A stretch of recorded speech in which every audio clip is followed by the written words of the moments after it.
time that I would shine. They don't see it yet. Victories I'm forging in my mind. They don't see it yet. Built for this pressure till I'm refined. They don't see it yet. Illuminate rooms, although they blind. They gon' see I'm lit. I'm just a dirty diamond. On my way to Zion, it's perfect timing, under pressure. I'm shining, got the heart of a lion. Redefining myself, refining my wealth.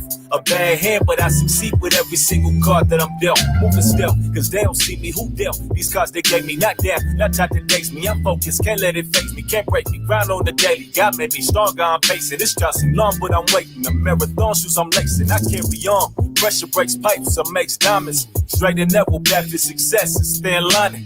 Through these flames, see what I'm about, I'm refining.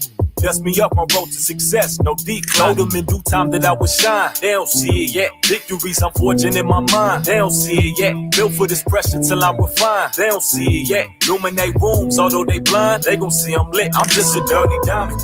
On my way to Zion, it's perfect timing. Under pressure, I'm shining. Got the heart of a lion. Redefining myself, refining my wealth. A bad hand, but I succeed with every single card that I'm dealt. You see, I'm waiting on God, He waiting on me. You'll finally see the necessary steps it's gonna take to get myself free. Study the truth, observe the proof, my former self's the casualty.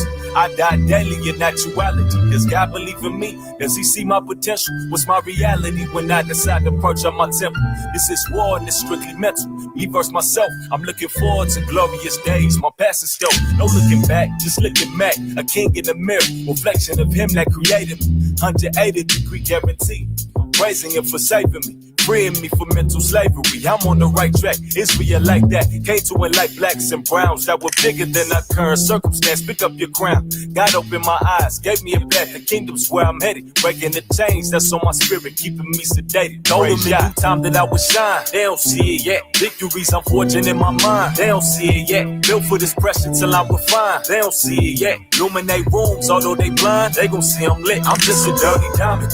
On my way to Zion, it's perfect timing. Under pressure, I'm shining. Got the heart of a lion. Redefining myself, refining my wealth. A bad hand, but I succeed with every single card that I'm dealt. They try to live, grow me like my name was Fonte, a big poop. Effortless, kill them all on accident. I be like, oops, they gon' see me shine. In the meantime, we driving hoops, back and downs without a dime to my name. Like what it do? Only standing right by the well, claim me dying of thirst. Put in the work, then get the perks to the fruits of your labor. That shall be first. God reimburses those who never waver. Lord, I've been hurt. Put my hand to the plow, did something major. I'ma get out of this slump. That's why I lift up my chin, knowing I'ma get through this pain. Why I constantly grin. I know that God will pick me up within this land full of sin. I always knew that I would win. My only question is when. I'm a diamond in the rough, a diamond in blood. I'm so down to earth. Where I found my work. Just give it some time. The diamonds will flood. Just witness the signs hitting deep in your mind. After the pressure, you can witness them shine. I'm a diamond in the rough, a diamond in blood. I'm so down to earth. Where I found my work. Just give it some time. The diamonds will flood. Just witness the signs hitting deep in your mind. After the pressure, you can witness them shine. When I said I'm trying to eat, I wasn't talking EBT. When I said that I'm free, I'm talking chains. I need my peace. Instead of praying for peace, I ask for strength and intensity. I'm a lion of Judah, devour what God set for me. Dirty diamonds. Yeah. Dirty diamonds. Praise Yah. Shalom. Yeah. Shamai Yasharallah Yahweh Allah Yahweh Adonai.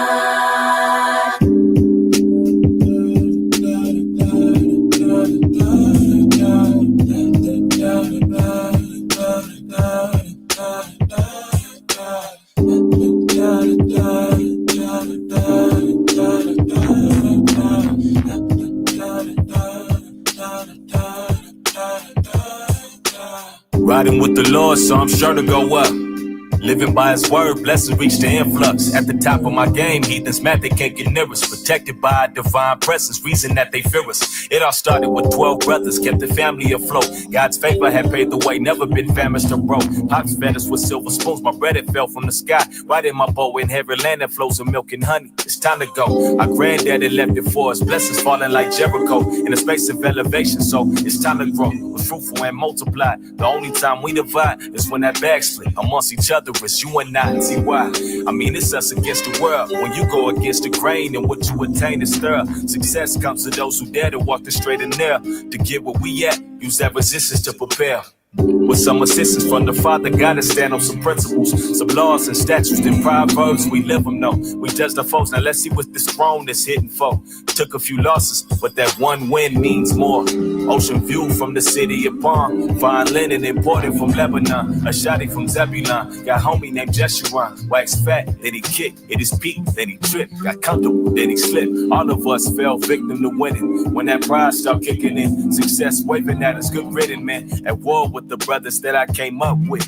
That's my rally, that's my cuz. Guess the love came and went. Gave up our land in exchange for a hood. That's a grown man that's exchanged for some goods. Snatched off his crown, now he grind from 9 to 5, sweat and blood. And fight a 9 if he could. Get peace of mind, what dwelling on wisdom he overlooked. As the ship sailed, it's 10 times harder without a trail. When you quit is when you fail. Kings make no excuses, cause within us is to prevail. What's the motive? Find your way back from where you fell. What's the motive? Find your way back from where you fell. Yeah, find your way back from where you fell. No options.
Oops.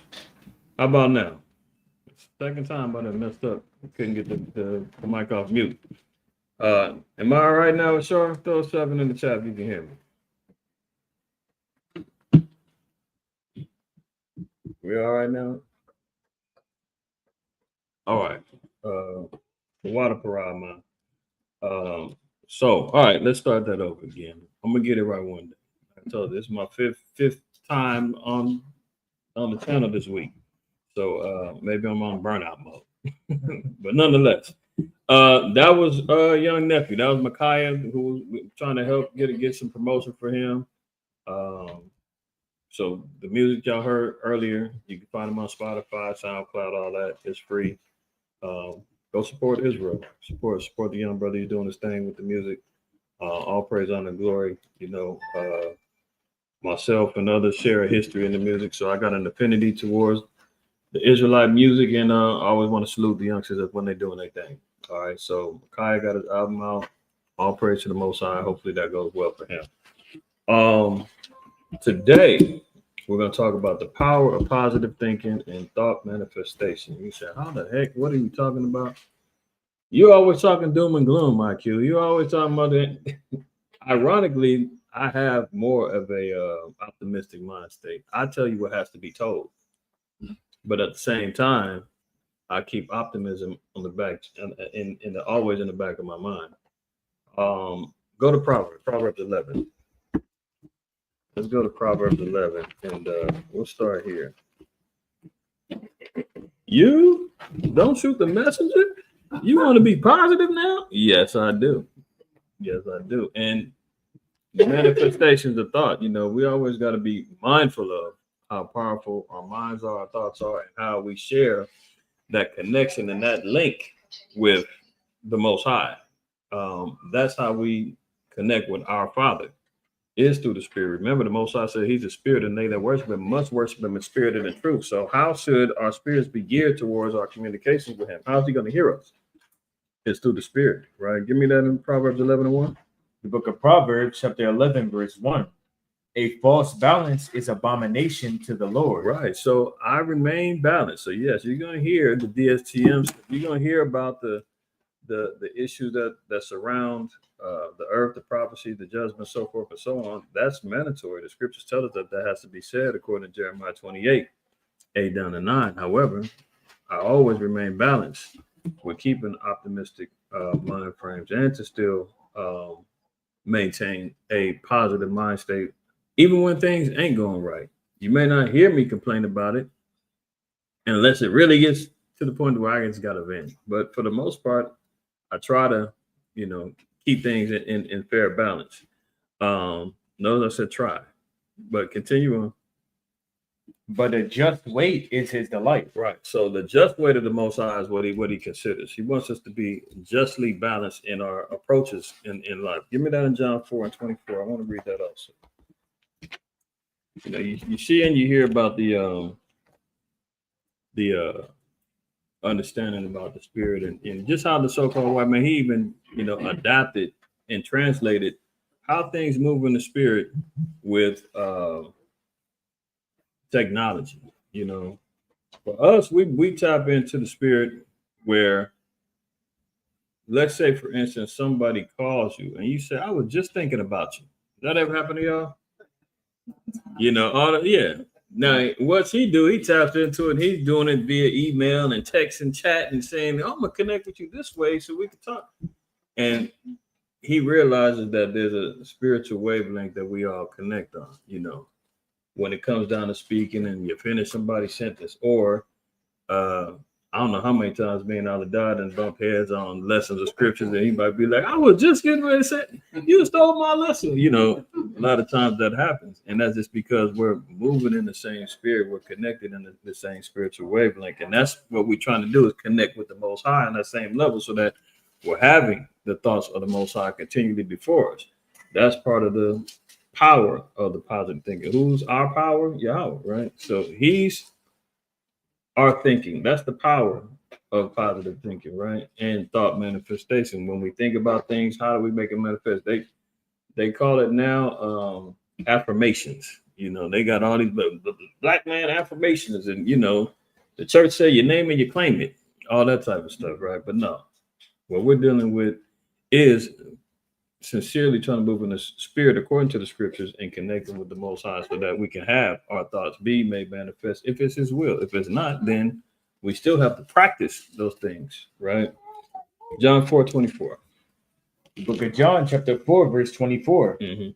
God is a spirit, and they that worship him must worship him in spirit and in truth. So it all comes down to worshiping Him in the spirit. You know, in I think it's Mark the 7th chapter. Yahushua talked about Israel being pleasers with the lips, but not according to their hearts. He said, yeah, this people honor me with their lips, but the heart is far from me. Meaning what? The mind is far from him. We talk the game, we do it. And can't nobody worship like blacks and Hispanics. I mean, we can get down with the best of them, from the tambourine shaking to the stomping to the clapping to the drums to the organs. You know, nobody does it like us.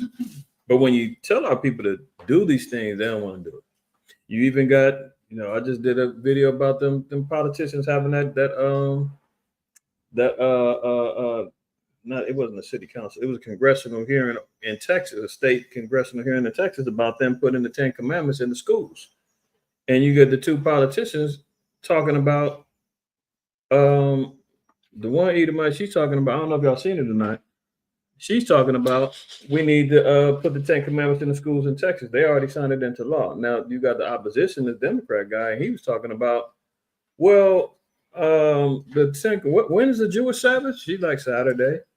When's the Christian Sabbath? Or Sunday?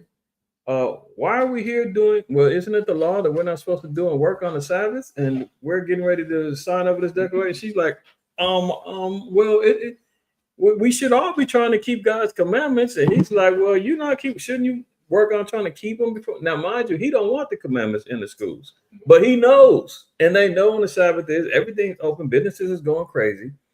But when we say, hey, boss, I need the Sabbath off. Oh, no. We can just post it in the schools, but you ain't got to do it. That's how the Most High looks at us. Like, we know and got opportunities to do right, but we don't do it. Hold that and go to Mark 7. I'm quoting it, but let's just go there real quick. Mark 7:6.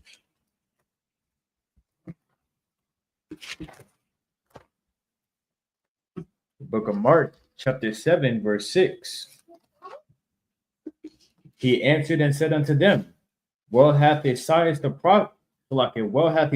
prophesied of you hypocrites, as it is written, this people honoreth me with their lips, but their heart is far from me. So what he's quoting from is Isaiah 29:13. So he's saying that the reputation that the Israelites have always had is to be great talkers about how much we love the Most High, how much we believe, so forth. And this goes on to this day within the Israelite community. It's not like, I can't throw percentages on it, but, and God forbid I fall into that number of wanting to be an Israelite by name only and not by works, deeds, and discipline in the scriptures.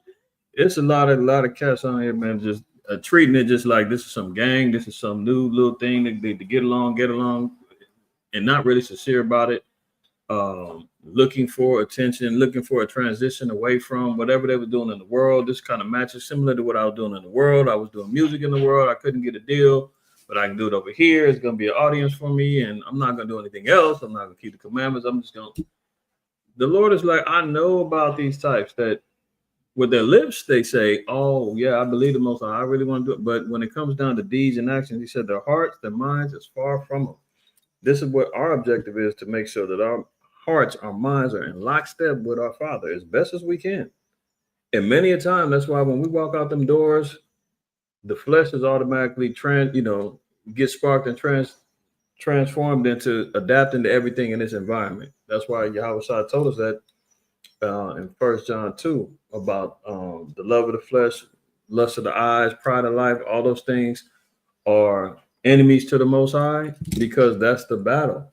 That's when we lose connection.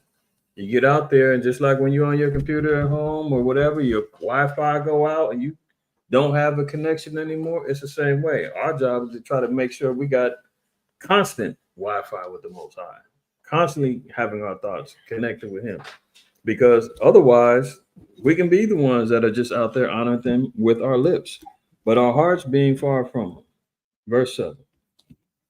Verse 7, howbeit in vain do they worship me, teaching for doctrines the commandments of men. Yeah, and there's a lot of doctrines that are being merged and morphed into things that help please the ways of men, as opposed to just dealing with the ways of the Most High and His laws.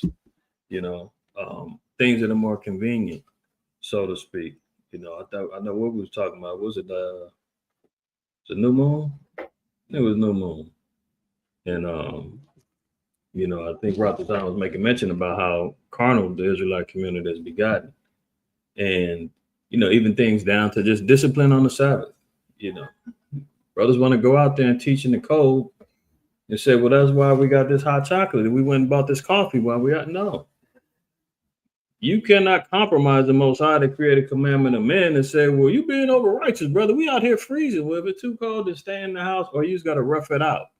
Well, the scripture said be instant in season, out of season. Okay, well, then deal with it. Get you a thermos or something, heat it up the night before. If it gets a little lukewarm, whatever, by the time you drink it, it is what it is. But there's no reason that we should start compromising. Well, it's cold out, brother. That's why we agree that it's okay to prophesy and teach with your head covered. That's why we got the beanies and like that. Get you some earmuffs and do what you got to do. But don't compromise the law of the Most High to create ways that will satisfy men. Right? Let's go to Hebrews. Hebrews 11, 1 and 6.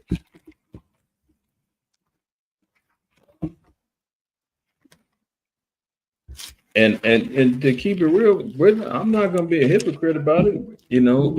Our understanding 20 years ago was, to do good on the Sabbath. Brothers is out from 11 o'clock in the morning. We're not coming back from teaching till 8, 9 o'clock at night. And throughout the day, brothers is out saying, well, look, brother, we out here prophesying. It's hot, man. It's 100 degrees out and I'm parched. Man, go get brothers some, go to the store and grab some water for brothers. We definitely did that. But that was us trying to justify our righteousness, saying, well, the Sabbath wasn't made for man for the Sabbath. And, we're doing good on the Sabbath. Brothers out here, serving the Lord. You don't want a brother to pass out. But we was never thinking, buy the water the day before, freeze it and bring it out. We've made excuses, said, well, no, it's okay. God knows we out here doing the work. So what we bought some water? He knows we out here parched and that's the bottom line. Yeah, he knows we out here breaking the Sabbath and we thinking we're justified. But like I said, we knew in part, prophesied in part, and learned that us justifying our ways was not right. We had to fully submit to the laws of the Lord. So like I said, we had to grow along too. So I'm not going to be a hypocrite and be like, I can't understand. Yeah, I've been there. I know. But that ain't how it works, right? Hebrews 11, read verse 1. Book of Hebrews, chapter 11, verse 1. Now faith is the substance of things hoped for, the evidence of things not seen. So faith is the substance of things hoped for, the evidence of things not seen. So number one, when we're dealing with thought manifestation, when we're dealing with speaking positivity or having that mind frame, it comes with a faithful objective. Because even when we're trying to attempt those things, when things don't come to pass, you can't all of a sudden now lose faith in the Most High and say, he ain't hearing me. Because it ain't on your time, my time. There was two things that were kind of inspired me to do this lesson over the last, month, maybe in some change. At my job, they were doing transitions and they was like, okay, we're getting ready to break up your team and other teams. You're going to have a new supervisor, all this other stuff. So, of course, with change, you're already kind of like, I don't know about this. What's going on? Right. And now one of the things is I was really more concerned because I had a relationship with my supervisor. My supervisor, she's a Jake. She don't keep the 5 days either. She not, she don't know the truth. I think she might be 7-day Adventist or something. I don't know. I never really had no religious discussion with her. But because of that relationship, she would always respect and give me the holy days off. All that. So when you got that relationship understood, it's like, okay, cool. I ain't got to worry about me being able to keep my faithful commandments with days off and things like that, or they got some old Christmas party or something like that. I said, I ain't going. She like me, I understand. You ain't got to go. I had that relation. So cool. Now you're telling me that's changing. You about to have a new supervisor, and I already knew. I got to get prepared. I don't know what this is going to happen. Now I'm hearing through the grapevine that there's another supervisor who's similar in spirit. She's an Edomite though, but she's more agreeable with people and more friendly relationship wise or whatever. So I already put it in my mind. I said, man, hopefully they give me Pat, which is the Edomite. And I said, yeah, no. And then the spirit told me, you going to Pat. And I was like, yeah, I'm trying to go to Pat. If that's the case, hopefully Pat works out. And it was about 2 weeks later, and I had to have a meeting with my director. And she was like, you're going to have a meeting with your new supervisor, and you're going under Pat. And I was like, I'll pray to the Most High. I said, I put it in there. I thought about it, and I said, okay, I prayed to the Most High. I said, if I got to change, Father, put me under her so I can maintain all that. I said, all right, I'll pray. That worked. And I just had my meeting with her last week. She's like, oh, yeah, as long as you got time off, I honor any days you want off, blah, blah, blah, blah. And, anything you want to talk about, I'm open. But so I was like, okay, cool. I'll praise it. So my transition is going to kind of be smooth.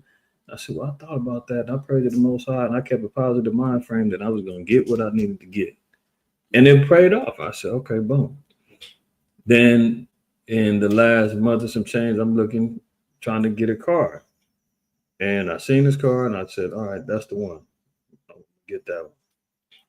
And there was a lot of things that got in my way of getting it. And I had it. And this is where the danger is, because you start doubting me personally, because I was like, and I told my son, I told my wife, I said, well, I think this is about the third time I attempted to get this car, and something got in the way. I said, maybe I wasn't supposed to get this car.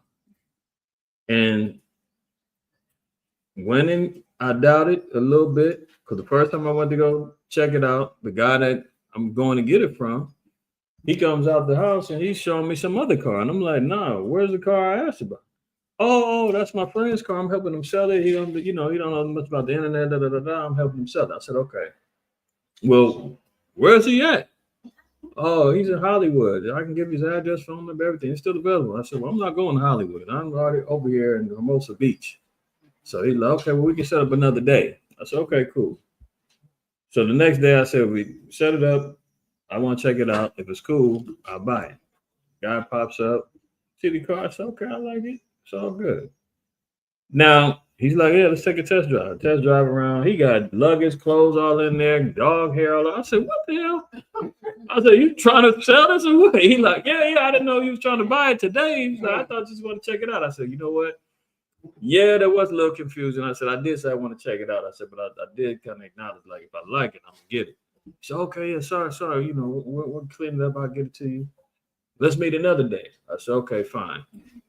The next time I go to link up with him, I'm driving out with my son, and his car overheats. We stop, pull off, get off on the freeway. I said, oh, this ain't going to work. I called the dude. I said, look, I tried. My son's car overheated, man. I'm not going to make it. I said, if you sell it, cool. If not, let's get another day. So he's like, all right, yeah, no problem. We'll link up another day. Sorry, what happened with your son's car? I said, all right, cool. I think that was like on a Thursday. So we went to link up on a Sunday. Finally get there, everything transact. But even my mind, I'm still thinking, I'm like, okay, that's the first time, second time, that's the third time. I said, most I might be saying, my thoughts ain't your thoughts. But here I am. No, when I saw them, I said, that's the one I want. That's I'm going there. So I pushed forward. I still get it. Okay, boom, get it. Then I got all kind of problems with the DMV. Switching the title under my name. I traced over a 5 on a correction on the bill of sale. No, first I brought the wrong bill of sale to the DMV.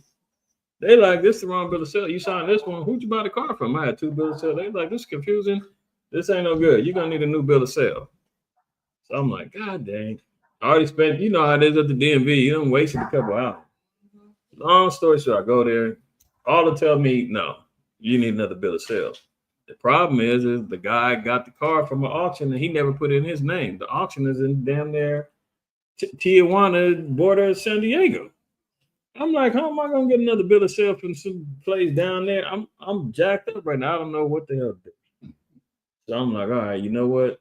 I'm just gonna bring them back the right bill of sale, redo it again. I go back like the next day. Sister gets everything together. She do everything. Oh yeah, this bill of sale is no good. It's been altered. I said, what are you talking about? She's like, yeah, you see this? You know the date. I said, I wrote that. I said, I just wanted to make sure you knew it was a 5. Yeah, you can't do that. It's altered. We need a new bill of sale.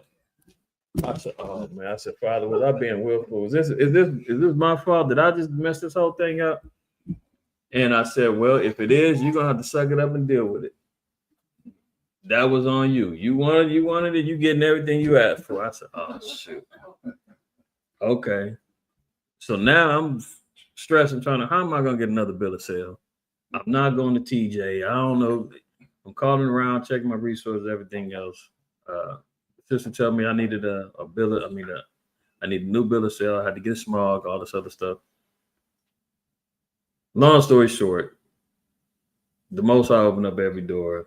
They took the bill of sale. They got the smog, everything ended up working out. But even through that, well, huh? Did you use the same bill of sale and someone else? What you say? All right. Yeah. Okay. No, I had to get a new bill of sale. I did have to have a new bill of sale, but they accepted the new one. And it all ended up working out. But mind you, this is over like 2.5 weeks of me trying to get this whole thing situated. And in the midst of that I'm starting to doubt. Did I make a mistake? Did I mess up? Was I being willful? Is the Most High really behind this? You went through various trials with this, just getting what you quote unquote wanted. And at the end all be all, sometimes the lesson is that if it is of the Most High, it may not come when you want it. It may not come exactly, or you might have to fight through some things to get it. But one thing is, you can't lose faith. You can't lose faith. You know, once you commit to something, you have to faithfully see it all the way through. Whether it turns right or left, you got to faithfully continue on in that path, right? Read that again, Hebrews 11:1. Now, faith is the substance of things hoped for, the evidence of things not seen. Right. So I didn't see what was going to come down the pipeline, but I had a hope for things to come to pass. But I knew if I applied every aspect of faith that I could, wisdom and understanding that I could, resource that I could, that the Most High would see it through, and He did. Verse 6. Verse 6. But without faith, it is impossible to please Him. For he that cometh to God must believe that He is, and that He is a rewarder of them that diligently seek Him. Right. So it has to get down to diligence, because I was even concerned at the point, like, dang, if I can't get this one, what am I supposed to? How am I even going to sell the car? I don't even have the right bill of sale to sell it as a new owner. I'm stuck with this thing. But I'm still thinking, well, I got to figure out some way to get rid of this thing. If I made a bad investment, that was on me. I was going to take it on the chin.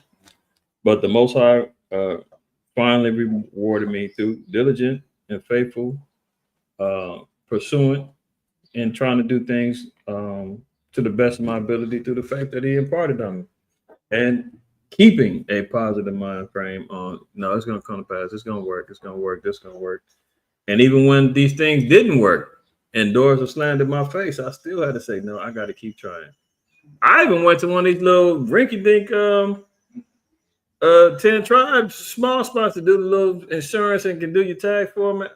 I went there and I was getting ready to get it done through them. And she did all the paperwork. She was like, okay, let's do this. She's like, you don't even need a bill of sale if you got the title. And I'm like, what? The DMV was telling me all this stuff. She was like, no, you don't necessarily. She get on and she was like, have you been to the DMV already? I'm like, yeah. Oh, here's a problem.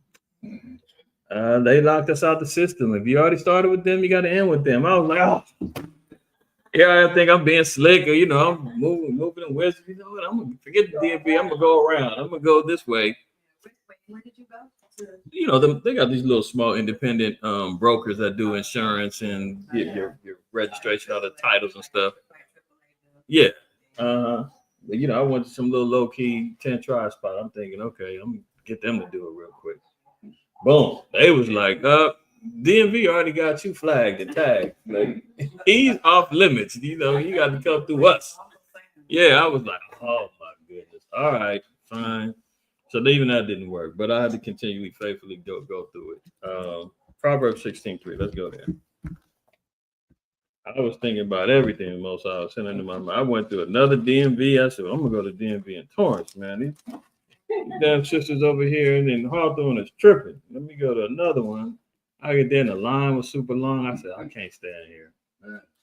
I'm gonna go to the little 10 tribe spot and do it short. No, that didn't work either. But most I made it all come to pass when it's all said and done. Proverbs 16:3. The book of Proverbs, chapter 16, verse 3. Mm-hmm.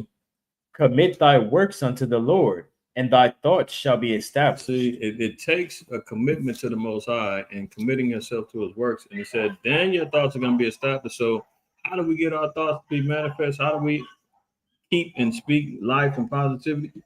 Only way that we can expect right outcomes to happen is if the Most High is acknowledging our commitment to His works, keeping of the commandments, doing our works and spreading the gospel, live, learning, and applying, and being examples to the flock, so forth and so on. All these things are aspects of works that the Most High wants us to do.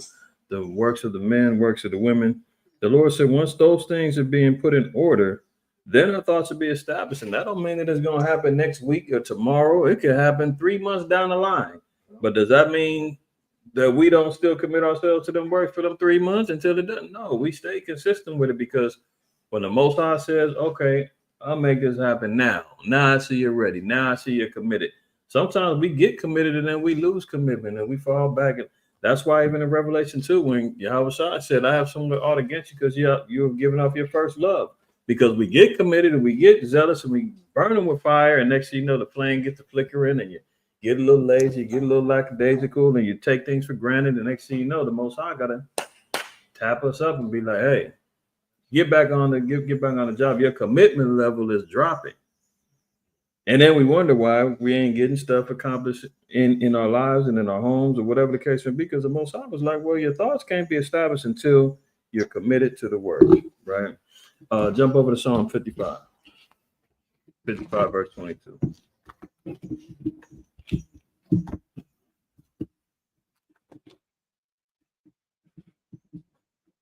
Book of Psalms, chapter 55, verse 22. Cast thy burden upon the Lord, and He shall sustain thee. So the Most High even told us what to do. He said, cast thy burdens on Him, and He'll sustain us. The Christians got that right. When they say let go and let God, like that's for real. Sometimes we get to fighting battles that we have no control over. And sometimes we just have to submit ourselves and say, okay, you know what? I can't control the situation. There ain't nothing I can do about it. Only thing I can do is roll the punches and call it a day. And let the chips fall where they may. And Most High willing the chips fall in my favor. If they don't, I got to deal with it. And not lose faith and not get rattled and not get distraught and not get caught up in, in our own personal rabbit holes of frustration and anger and depression and everything else. The Lord was like, look, if you just cast it on me, give no thought for tomorrow, as Yahweh even said. He said, look, if the birds ain't tripping about what they're going to eat, what they're going to do tomorrow, then don't you worry about it. Tomorrow's going to take care of itself. Worry about today right now. Can we get through this 24 hours? If we can get through that, then the Lord then says, see, any burden you threw on me, I got you through this day. Why not tomorrow? But we got to believe that. We got to actually go through it. And taming the flesh and going through it, sometimes that could be hard because we get caught in the moment. Like I said, I'm rolling around and my spirit sunk a few times when I was like, damn, that didn't work. Dang, I didn't spend it. I was at the DMV. They keep rejecting me, telling me, no, I'm stressing like, damn, am I going to have to drive down and find these people in San Diego and Tijuana? I'm like, good Lord, I'm in trouble. I'm even calling them. I'm calling people. I'm looking online, the damn websites in all Spanish, Me and my rib was, we trying to translate what the hell are they saying on this website. I went to my cell phone company. I'm like, look, I'm calling this number. They keep staying busy. I'm thinking they done did some fraud. He's like, I think that's an international number. You have to get a Mexico calling card, or you can pay $10 a month and you can call it wherever. I said, I don't need it that long. I need one phone call. I got to get a phone call. I'm trying it all, but it was an interesting thing. But at the end all be all, each day I was like, you know what, I ain't even tripping. I had this failure today. I'm casting the burden on the Lord. I'll figure out something else tomorrow. But in the moment it does hit you like, God dang, and I'm sure we've all been there. We've had matters that we're trying to get done. We all trying to get there, and it just don't go right for you. And you ain't got the favor of the Lord that day, and they can sink you. But the Lord was like, they ain't meant to sink you. You getting some because you got this burden on you, but you got to throw it off. One thing I try to do is once I turn my computer off and work is done, I don't think about work until I got to wake up the next morning. Or actually, I'm lying. I don't think about it until I got to go to bed that night because I know I got to get up. Other than that, man, I don't deal with it. I can't carry that burden with me because I want to make sure I'm focused on other things. Or at least having that escapism where I can clear my mind of whatever I'm dealing with or whatever's happened. That's important. You gotta have some peace of mind sometimes. Proverbs, and the only way you get that is casting your burden on the Lord. Read 22 one more time. Book of Proverbs, Psalm chapter 55, verse 22. Mm-hmm. Cast thy burden upon the Lord, and he shall sustain thee. He shall never suffer the righteous to be moved. Right, sustaining. So that's what the Most High wants us to do, is to be maintained, sustained, and to get right. That doesn't always mean we're going to be boosted up. Sustaining means we've been held in check. We're staying balanced. Doesn't always mean you cast your burdens on. I'm gonna boost you up. I'm gonna make sure you got everything you want. No, Most High is like, you're going through burdens right now, but guess what? I'm gonna cast your burdens on me. I'll make sure you be able to be sustained and have everything necessary that you need for your own, survival, emotional well-being, so forth and so on. But we have to invest in that and faithfully say, I can't even trip about this right now, Lord willing, through the spirit of the Most High, while y'all side, they take this burden off of me. And I can, have my focus on other things, because the other things is getting back to committing to the work. So our thoughts can be established, right? So he gives us a little relief, but we gotta believe that. We gotta say, okay, you know what? This ain't going right now.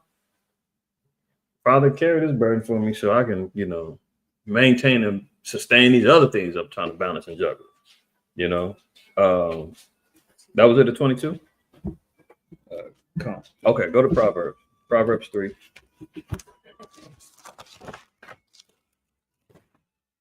And let's pick it up at verse 4. I'm sorry, verse 5. Book of Proverbs, chapter 3, verse 5. Trust in the Lord with all thine heart. Some of thy heart. With all thine heart. Bit. With all thine heart. Go ahead. And lean not unto thine own understanding. Right. So we've got a thing known as the script, or the scriptures. This is the blueprint. We always make the analogy about, owner's manuals for electronics, your car,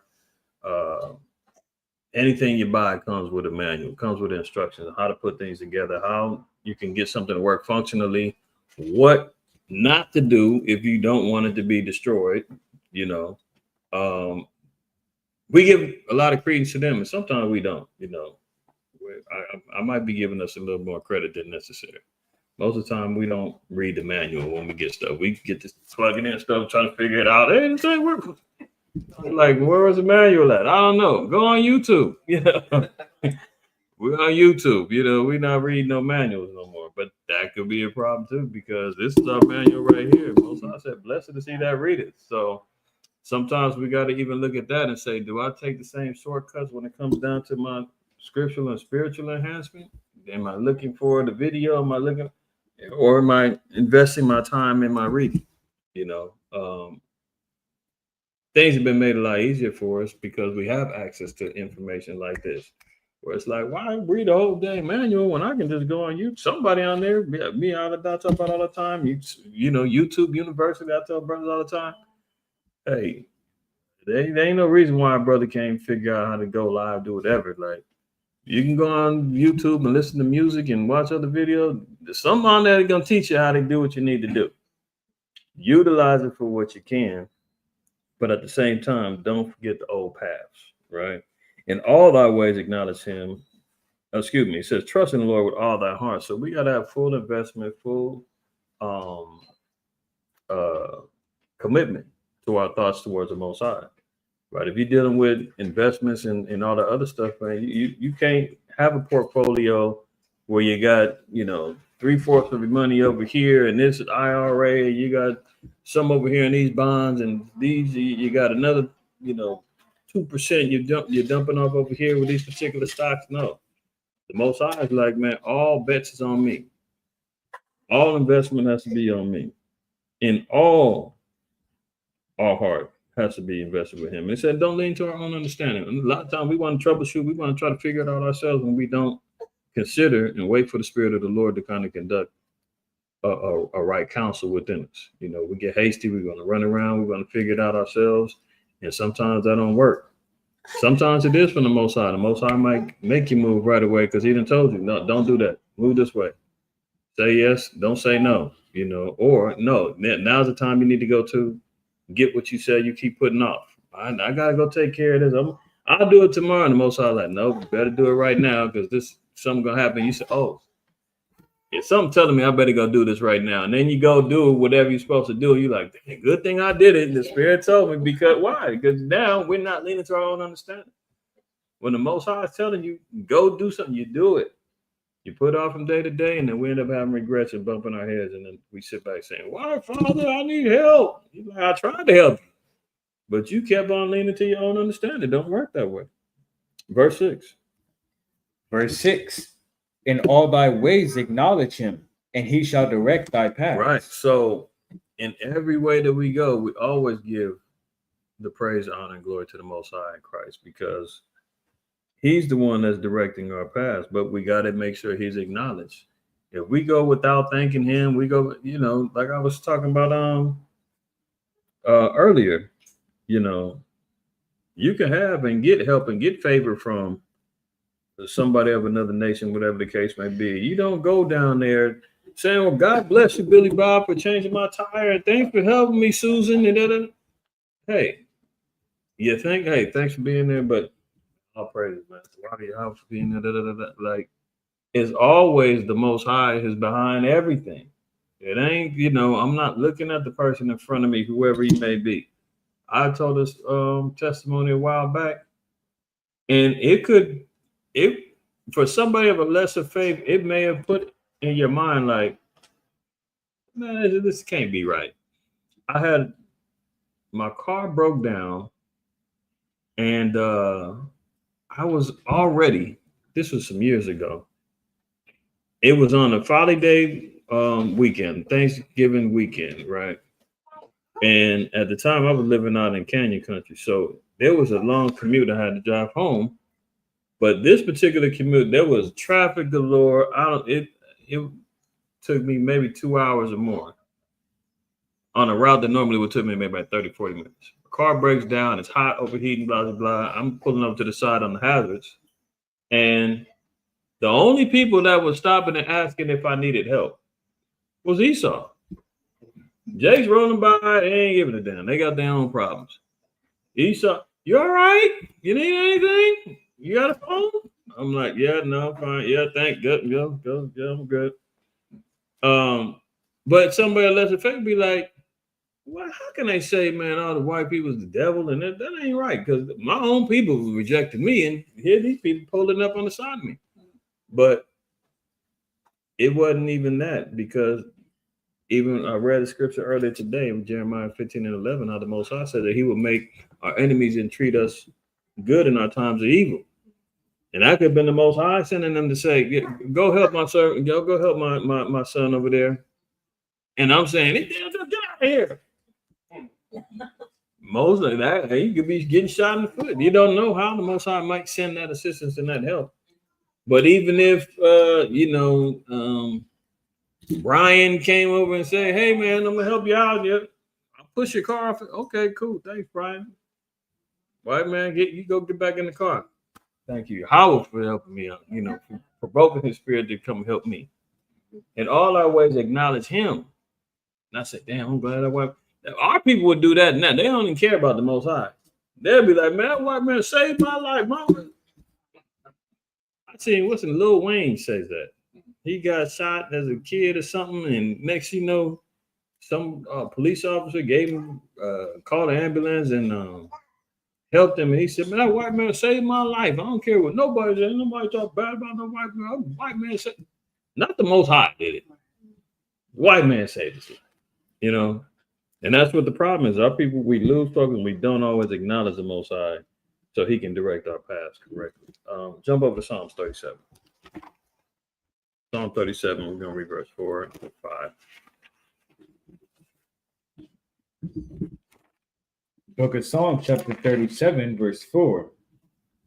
Delight thyself also in the Lord, and he shall give thee the desires of thine heart. You see that? It's a give and take situation. Most High don't just give. We always got our hands out. We always want the Most High to acknowledge, and we pray to him when we got problems and all this other stuff. But the Most High was like, well, look, delight thyself also in the Lord when it becomes a pleasure to serve the Lord and we're not a burden, and we don't be thinking about, well, dang, I got this coming up, that coming up, this week, I got to get this day off, I can't do it. Now it becomes burdensome. The Most High is like, and you asking me for help? What? No.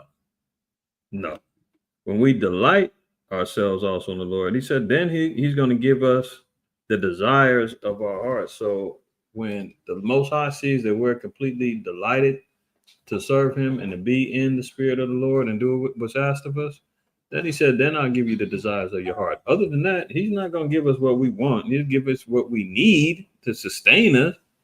But sometimes when you have wants that don't align with the ways of the Most High is like, no, you ain't ready for that. That's why I said that to I think I said it to brothers. I can't remember who it was, but I said that's why you ain't never seen no Israelite win the lottery. In the truth, I should say. You ain't never gonna see no Jake win the lottery. Because if Jake gonna say, oh man, if I win the lottery, man, I'm gonna bless every camp and we're gonna be doing this, that, and the third. I'm buying this, I'm buying that, I'm helping everybody. Like you just gonna become this big old what do you call it? Philanthropist. You give all your money. Jake ain't doing that. He definitely not. The brother gonna be like, you know what? I'm gonna give a little bit over here. Matter of fact, I don't even want nobody knowing I won because everybody gonna come with me for the money. I'm just gonna drop this money off in my arms and I'm going on vacation. I'm buying this. Jay gonna disappear. And you say, hey, I gotta take a sabbatical break. I just bought an island. I'm doing this, that, and the third. You're like, what? What happened to all that stuff you said? Your brother and sister gonna be gone with the wind. Because the Most High, like, man, you don't need that temptation. You don't need that in your life because a fool and his money will soon part ways. You feel me? So we don't need that. But the Lord said, if we delight thyself in him, then he's going to give us the desires of thy heart. Verse 5. Verse 5. Commit thy way unto the Lord. Trust also in him, and he shall bring it to pass. There we see it again. How do we get it? How do we get it done? We have to have a mindset of commitment. The Most High said, well, how you going to manifest these things that happen? He just told us. Commit our ways to him, trust also in him. So, like, again, it may not come when you want it, but it's going to come when it's needed. It may come when it's unexpected. Whatever the case may be, the Lord said, as long as we continually trust in him, he said he'll bring it to pass. And we can't doubt that he will. Right? Philippians. Philippians 4 and verse 6.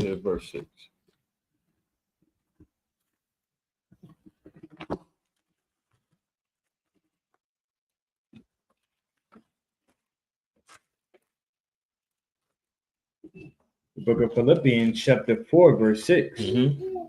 Be careful for nothing, but in everything by prayer and supplication with thanksgiving let your requests be made known unto God. Now it says be careful for nothing, right? So that means that we have to constantly be vigilant and not take anything for granted, not be anxious.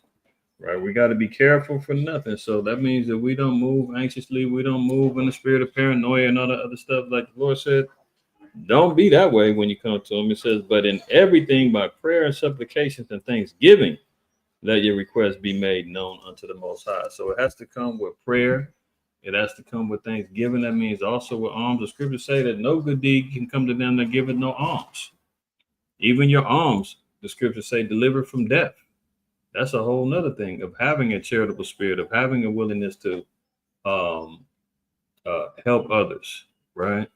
These are all things that are part of how do we make things come to pass? How do we, get our thoughts and our minds in a position to where we want favor from the Most High? We want our thoughts to be established.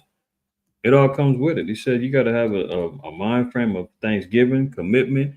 You got to be able to move in the spirit to where the Most High can acknowledge your ways.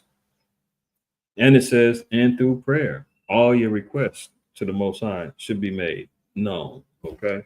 Matthew 6. Go to Matthew 6 and let's read verse 8.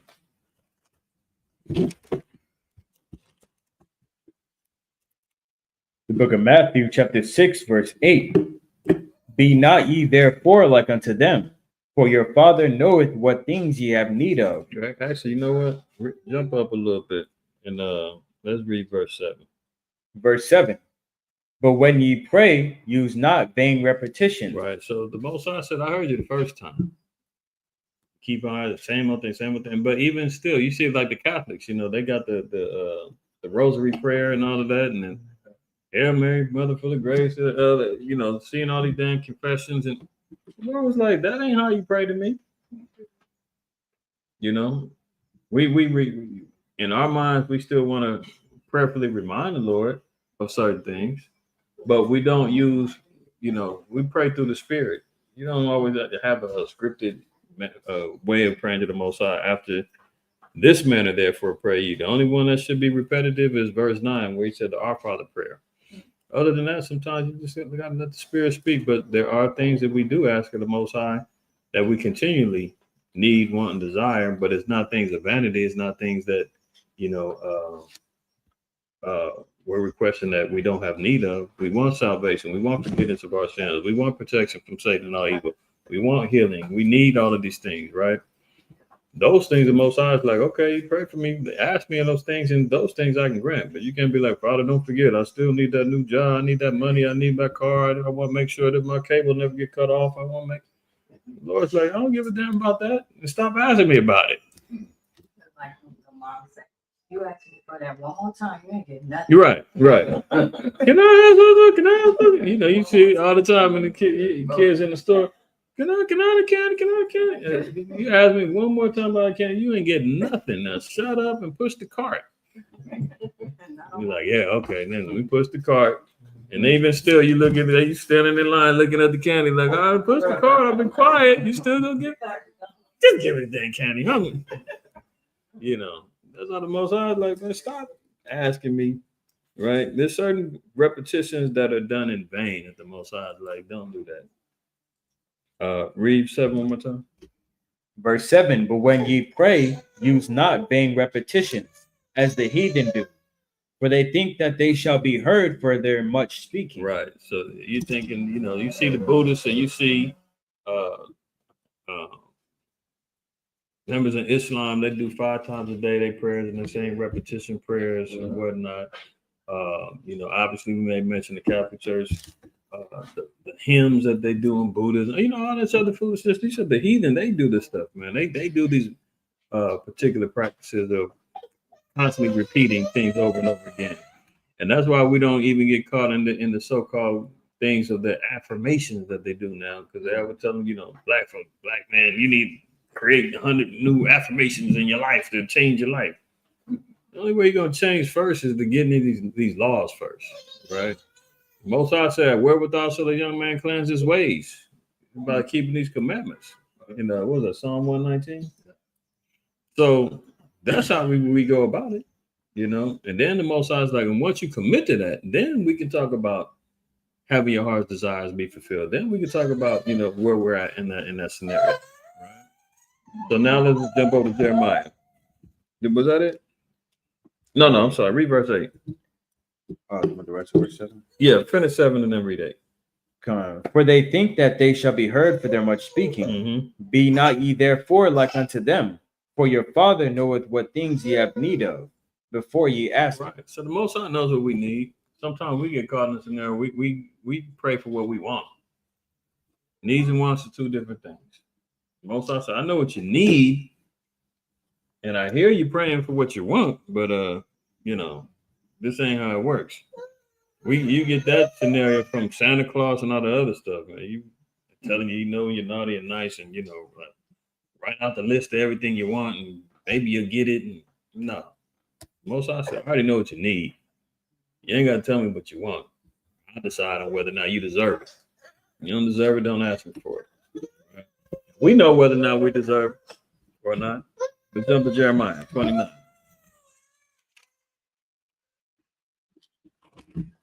Jeremiah 29, we're going to pick up at verse 11. Book of Jeremiah, chapter 29, verse 11. And this one of Rashad's quotables, Elder always like this one. I agree with it. Go ahead and read that. For I know the thoughts that I think toward you, saith the Lord, thoughts of peace and not of evil, to give you an expected end. Right. See, that's what the Most High says. If that's his thought patterns, then we should have the same way.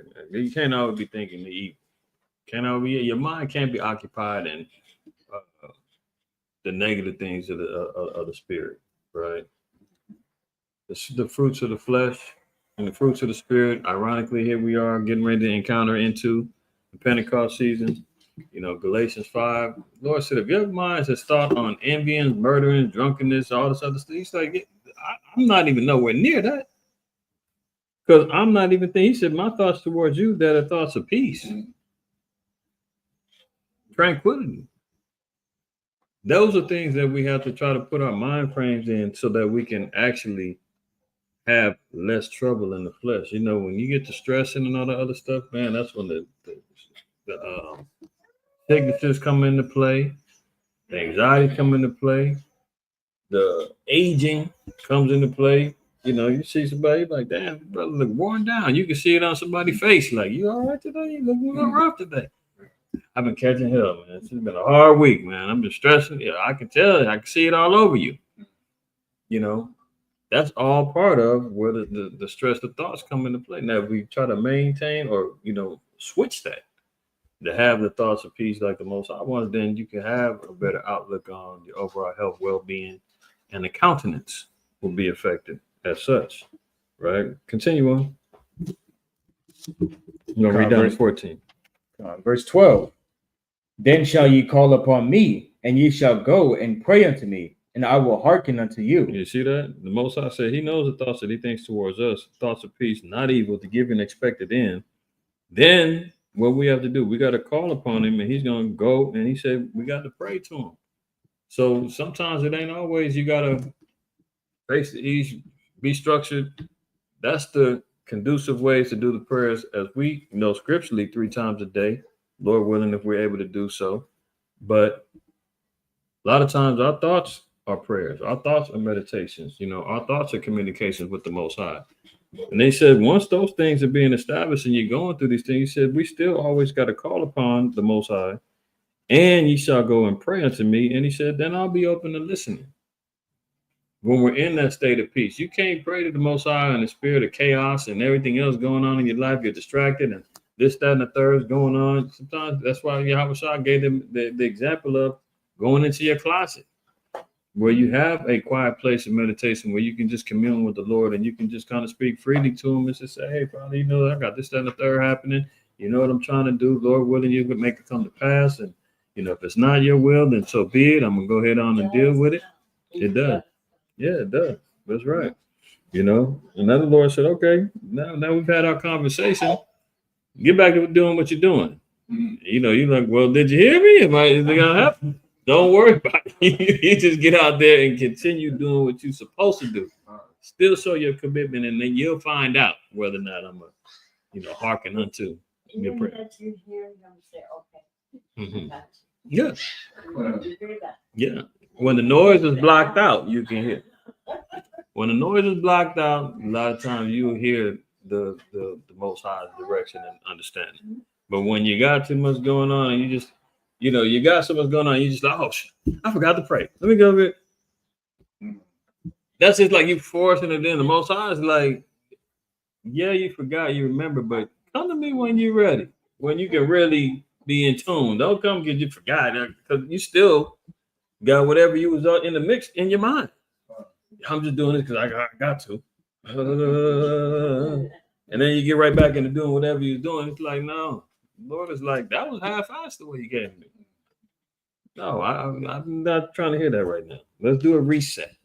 Then you can, hear it right. Communication with the Most High. Verse 14. Verse 14. And I will be found of you. Oh, did you read 13? Shalaki? Read 13. Verse 13. And ye shall seek me and find me when ye shall search for me with all your heart. Right. So it's going to take a lot of searching. Like I said, sometimes the Most High, you ain't going to see him right away. He might not hear you right away. He might not deal with you right away. But he says if you continue seeking him and searching with all our heart and all our mind, when our thoughts is really, put in a spirit of manifestation, you want these things that come to pass. You're praying that you have a communication with the Most High that is heard. It could be a search trying to find and hear the voice of the Lord. Like you said, you can hear it, but you got to block out the noise. You got to really be in a real meditative spirit to where you calm down. And a lot of times, everybody will know your most prime time ways of communicating to the Most High is typically when you fasted. On atonement, I know everybody can attest to being able to kind of lock in the spirit sometimes and get a little time with the Most High, whether I know with y'all with the little ones and all that, sometimes you're trying to make sure they good unless they just comatose out because they ain't eating and you got it easier. But when everything's quiet, you ain't got nothing going on, you can do your reading, your meditations, and the flesh ain't barking at you saying, hey, you're missing your TV show. Hey, you're missing, aren't you hungry? Like the spirit is like, no, I'm in the driver's seat right now. And me and the Father's in the spirit. He's a spirit. We're locked in now. And then those things come a lot clearer, right? You had something? You was gonna say something? No, I was just gonna say, I thought when you get into that spirit like that, and it's sustained with the Heavenly Father, you'll be at total peace, complete peace, and no distraction will come in. Right. I was gonna bring out the scripture in Isaiah 26. All right. Hold Jeremiah. We're gonna go to Isaiah 26. Isaiah 26. That's when all peace coming. Like to say when promise scriptures when we draw nigh to him, he draw nigh to us. That's where peace can come in. Right. You can tell in this verse how peace can be sustained too. The book of Isaiah, chapter 26, verse 3. Thou wilt keep him in perfect peace, whose mind is stayed on thee, because he trusteth in thee. You have trust. Keep your mind on that. Even if it varies, you got to come right back to your mind being on the Most High work and what needs to be done. Then you always be in peace. Take practice. Yeah. That's a fact. It takes a lot of practice and a lot of searching because the key word you said is sustain that connection with the Most High, because who's constantly pulling us away and trying to break that connection with the Lord? Whose job is it to be the adversary? Whose job is it to be the one that causes confusion and deception and everything else and distractions galore and to cater to the flesh to try to break that connection? When you lock in with the Most High and you moving in the spirit, man, there's nothing greater. Right. But then when that day may last 5 minutes in your day, it may last 5 minutes out your week. But you like, man, I was locked in, and you know how you locked in because it's like particularly with me, it might be studying, researching, doing something, and hours may pass by, and I may be like, damn, yeah, and I'm like, oh shoot, okay, our time done passed, and then you still I'm still like, hold on, just a little bit longer. Then next you know, I'm hungry. Let me go get something to eat, something to drink, and next thing I'm broke. I'm finished. I'll come back to it later. Later may be another week or two before that spirit really locks back on me again. You know, but that's the fight. Let's jump back over to Jeremiah 29. Let's read 13 down to 14. Book of Jeremiah, chapter 29, verse 13. And ye shall seek me and find me when ye shall search for me with all your heart. And I will be found of you, saith the Lord. And I will turn away your captivity, and I will gather you from all the nations and from all the places whither I have driven you, saith the Lord. And I will bring you again into the place whence I caused you to be carried away captive. See, that's having the manifestation of thought that we want to get out of this captivity. You know, some of our people, man, they don't want to get out of here. I'm talking about in the truth. Yeah. Israel is just like, hey, you know what? I'm gonna live it up here. I'm gonna get this. I'm doing that. I'm still. And there's nothing wrong with having some escapism, having a little bit of time to break free, but you can never lose focus of this is not our rest.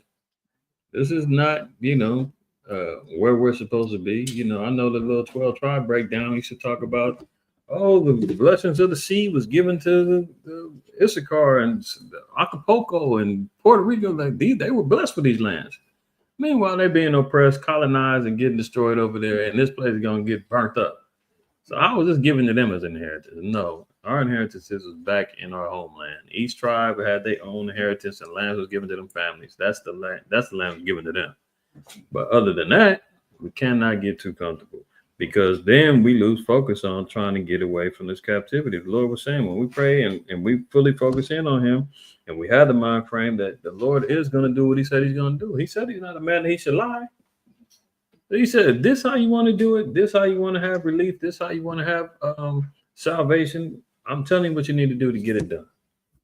And if you keep your mind in that frame, it'll come to pass. But we need a collection of all of our people in that same mind frame for the Lord to say, okay, the power of all the thoughts and the spirits is there. We're all locked in together. Now I hear them all in one accord. Till then, we're going to keep fighting. We're going to keep fighting. That's Drumline. They say one band, one sound. That one? Or he said, oh, one man, one mind. I haven't heard that one, but it reminded me of that. But it's possible. That's very possible. But let's continue. Let's jump over to the book of Jeremiah. No, I'm sorry, James. James 4 and 3. Then we'll come back to Jeremiah. James 4, verse 3.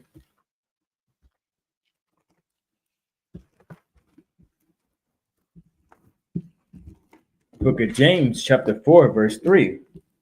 Ye ask and receive not, because ye ask amiss. Right. Sometimes we ask and we're asking wrongfully. We're asking things that are vain. We're asking for things that the Most High said, you don't need that.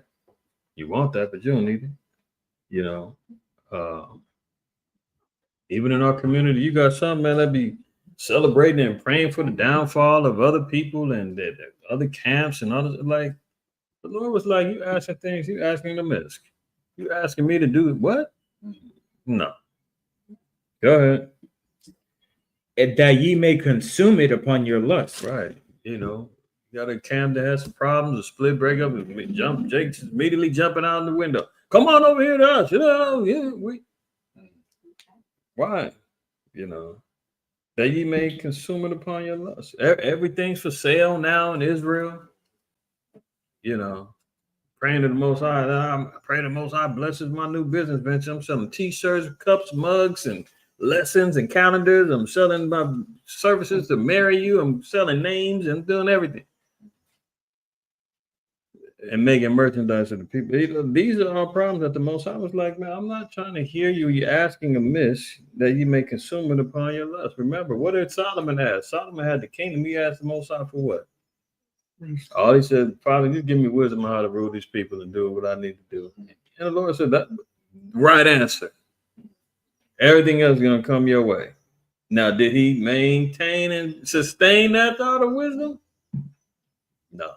When it's all said and done, he got consumed with his own lust and wants. And next thing you know, he's building up altars to these false gods because he was entertaining these women. And got the kingdom split in the whole nine, right? that's the key, is to sustain them same thoughts. You start off, hey, I want the wisdom. I want to be able to do the right thing and make the right adjustments and help the people. And yeah, for 40 years, we had peace. Everything was great. But then next thing you know, get a little comfortable. Next thing you know, everything falls apart. You got to start all over again. And you never know who made it affect. Solomon probably didn't think his judgments and his things were going to affect all of us, but it did. You never know who's coming down with you. So we got to be careful about all of those things. Our decisions, how they affect everybody, not just ourselves. Let's go back to Jeremiah 33. That's why the Most High was like, you're asking amiss because you're not considering everything. How's it going to affect everybody else around you? How's it going to affect your household? How's it going to affect your kids? How's it going to affect, your job? You're just thinking about, I want this, I need that, Father. You never know. Jeremiah 33, let's read verse 3. Book of Jeremiah, chapter 33, verse 3. Call unto me, and I will answer thee, and show thee great and mighty things, which thou knowest not. Right. So the Most High said that he, and letting Jeremiah know, starting up at verse 1. Verse 1. Moreover, the word of the Lord came unto Jeremiah the second time, while he was yet shut up in the court of the prison, saying, Thus saith the Lord, the maker thereof, the Lord that formed it, to establish it. The Lord is his name. Call unto me, and I will answer thee, and show thee great and mighty things which thou knowest not. Right. So even in a state of captivity, you see Jeremiah say he's going to call on the Lord. He's going to make things come to pass, things that he wouldn't even know. What's that in, is it Haggai, where he said that he's going to make things come to pass even though it be told to you? Yeah. Most I said he's going to make a thing come to pass that we wouldn't believe even though it be told unto us. That's in Haggai, was it 1? Let's go there real quick. Haggai, the first chapter. And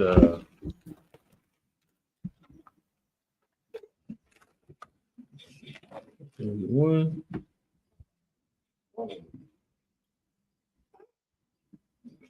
It might not be him. Maybe Habakkuk. Might be Habakkuk. Habakkuk or Habakkuk. Let me see this.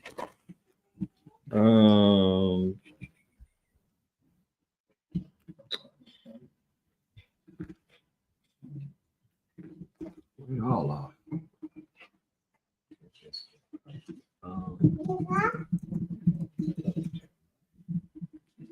No, it's one of the minor prophets said that. I just can't remember off the top of my head. And that's a good one too. You say you're gonna work a work.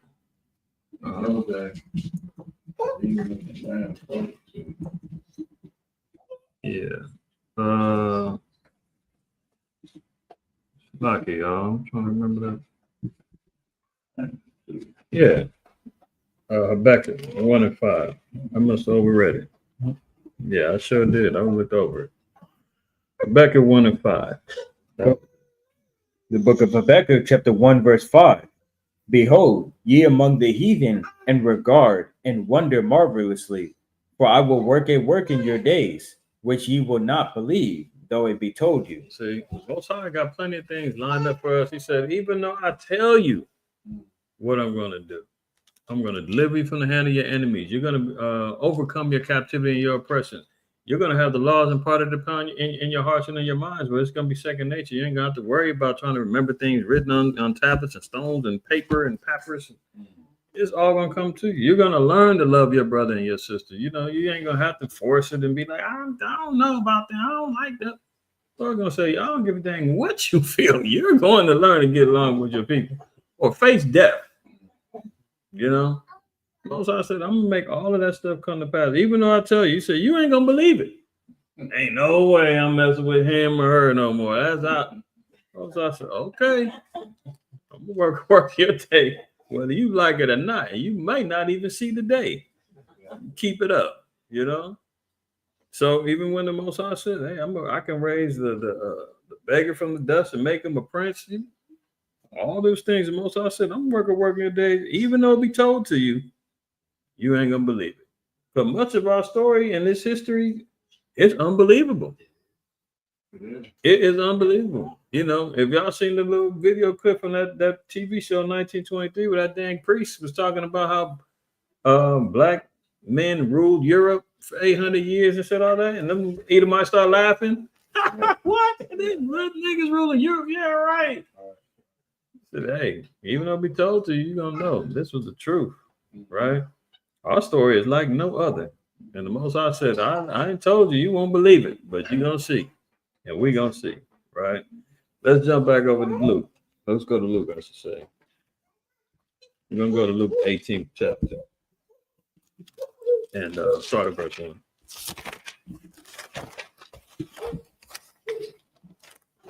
Book of Luke, chapter 18, verse 1. And he spake a parable unto them to this end, that men ought always to pray and not to faint. Right. We've been instructed to pray without ceasing. We always got to have a meditative mind of prayer to the Most High. Right. Never forget where we came from, as they say. Continue on. Saying, there was in a city a judge, which feared not God, neither regarded man.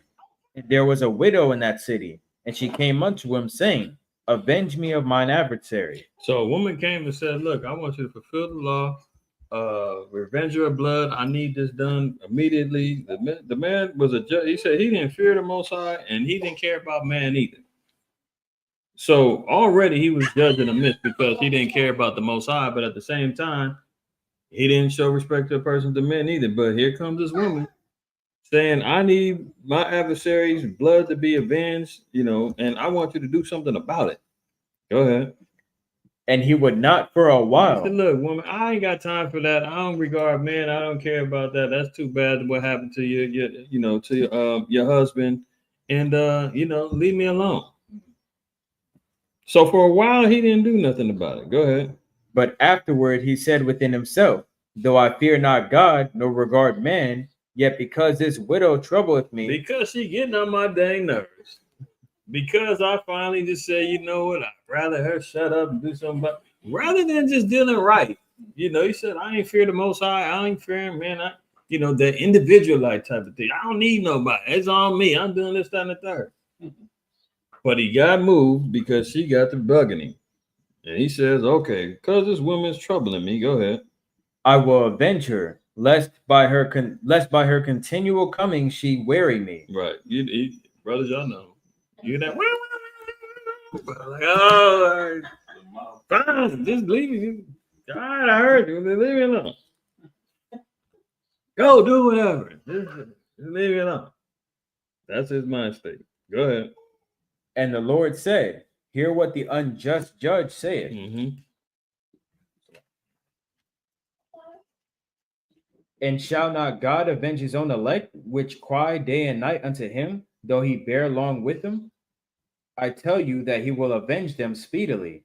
Nevertheless, when the Son of Man cometh, shall he find faith on the earth? See, so why we read this? Because we see that although this judge had blocked his ears and said, I don't want to hear nothing, eventually it took this woman to wake him up and actually commit a form of judgment, right? Now, Israel is the woman. We've been crying to the Most High. The Most High seemed like he turned his back on us. Remember, he said he's not going to respect that person. So he said, but he did say that he shows respect unto Israel. So eventually the Most High is going to hear us and going to hear the faithful who continually stay focused in on what their mind state is. So he said he's not going to judge or avenge his own elect, and shall not the Most High avenge his own elect, which cry day and night unto him. So there's a consistency, crying to the Most High day and night. That's the thoughts of meditation. That's the thoughts that you want to put into the spiritual, atmosphere, so to speak, right? He says, but notice here, it said, avenge his own elect. Well, we know, according to Isaiah 45, that the elect is Israel. But he said, this is all about vengeance. So why do Christians not read this about what's the purpose of the what's he coming for? Vengeance. Oh, he's coming to save everybody. Well, somebody got to pay the price. Somebody was an adversary. Somebody's got to deal with this judgment. And he said he's doing it for his elect. We're that woman that kept nagging the Most High and got on his nerves and said, "Okay, fine, I got you. I'm gonna take care of your enemy. I'm gonna avenge you.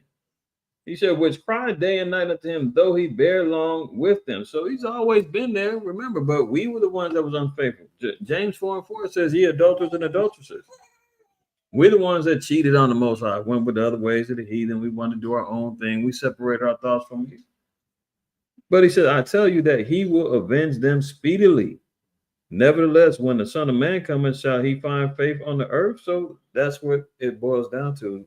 Who's going to be the faithful on the earth that's waiting for that time? He said, when it happens, it's going to happen speedily. He said, America's going to be done in an hour.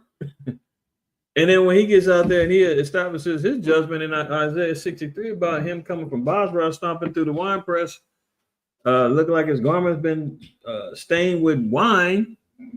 Because remember, he said, vengeance is mine. I'm coming back. I got to get payback for all the stuff they put me through and my brothers and sisters and my children through. That's what it's about. So that's the painful endurance that we got to have. You know, that woman who was us been crying, saying, we need vengeance, Father. We need help. You can't let this slide. Get out of here. I don't want to hear it. I despise your feast days. Y'all out here, you know, acting the fool, and then you come to me when you want. No. That's why the Most High is long suffering for us to get right. Mm-hmm. He waiting on us. That's right. He said, I will hide my face until they acknowledge they sin. Mm-hmm. So he said, man, y'all said, man, my bride can't come to me with a broken boot, a broken heel, and the dress don't fit right, nothing. Stains on. No, stains on the hair, nappy.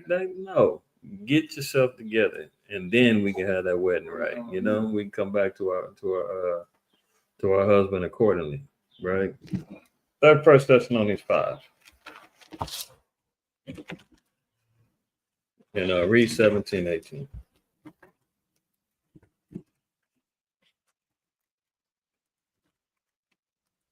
Sometimes we do. We gotta nag the Most High, but he said we gotta do it in sincerity, truth, and we gotta be on one accord with it. Then he said, eventually he'll be like, all right, fine, shut up, I'll take care of it. 1 Thessalonians 5:17. There you go. Book 1 Thessalonians chapter 5, verse 17. Pray without ceasing, in everything give thanks, for this is the will of God in Christ Yahushua concerning you. Now it says, in everything give thanks, even when things don't go right, even when things are afflictive, even when things ain't going your way, the Lord said, you better still thank me. Because who knows what you could have been avoiding, what you could have got out of, or why the Most High is putting us through these things. Notice everything we're supposed to use as growth, learning, and development for us to be better for him. Right? We don't get back and curse the Most High because something happened. I don't believe that no more. You know, a lot of these faithless Israelites, you know, somebody jump out there talking about, I'm not an Israelite no more. I used to believe that. This is a bloodline. This is a thing in activity and in relationship with who. How you gonna say I'm not that no more? You went into it wrong. That just tells me you came into this with the wrong understanding. Yeah, you thinking this was like a little group or a little movement, you know? No, you already got that messed up. That's because they didn't think, I don't believe that no more. Ever since I joined the church, I lost my job, my parents left me, abandoned me. Oh, that was gonna happen anyway. You know what I'm saying? Like we always say, man, people talking about money problems. You was broke when you came into the truth. You had money problems, you had bills, you had debt, all that stuff was already there. Now you lost your spiritual riches. Mm-hmm. The investment in the spirit, now you done lost that now too. So everything's bankrupt, you know? So the Lord told us, in everything give thanks. So when it's going good, give thanks. When it's going bad, give thanks. Because even when you acknowledge when it went bad, the Lord said, I'll still pick you up. I just want to make sure you thank me for everything you're going through in life, good or bad. Verse 19. Verse 19, quench not the spirit. Right, and don't quench the spirit. Let it stay fervent, right? 1 Chronicles 28:9.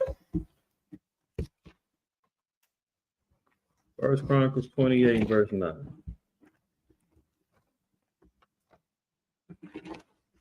Book of First Chronicles, chapter 28, verse 9. And thou, Solomon, my son, know thou the God of thy father, and serve him with a perfect heart and with a willing mind. See that? It's about serving the Most High with a perfect mind. Perfect heart, willing mind. They have to be in conjunction. Heart's desires, the mind, all got to be in conjunction with doing the will of the Most High. Getting it from Solomon himself. Go ahead.